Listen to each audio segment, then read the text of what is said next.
first thing that I want all the attendees to take away is, you can do this. This is something that's absolutely understandable and is doable.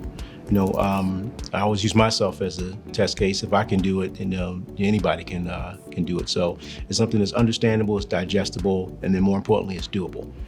If you follow the system works.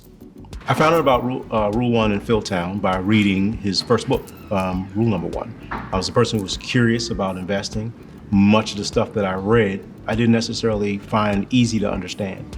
When I read Phil's book, I found that to be very understandable, things that I could relate to, and it was something that I could easily gravitate to. My first workshop was right here in this same building in February of 2018. In fact, when I walked in the room, I saw exactly where I sat, when I actually came to a workshop. So what I want people to know is that once you leave here, you actually have the tools to start your investment journey.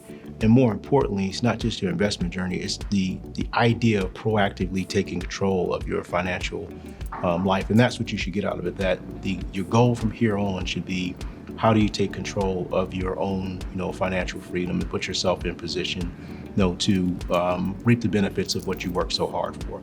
And it's like I said, it's absolutely something that's doable. If you follow the system works. So I was confident enough that I'm going to be dedicated and do the homework.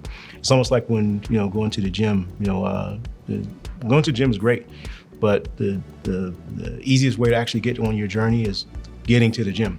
So you have to actually get there. So starting the actual investment process and putting all the things together, that's where the gold is.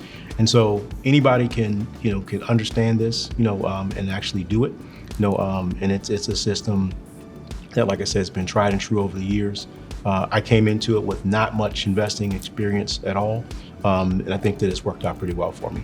So I want people to get out of it that this is something that's no one's trying to sell you anything, and that was kind of when it clicked for me that, hey, this is information that someone's trying to pass on. That basically is kind of a legacy continuation thing. So continuing the legacy, of Warren Buffett, Charlie Munger through Philtown to us.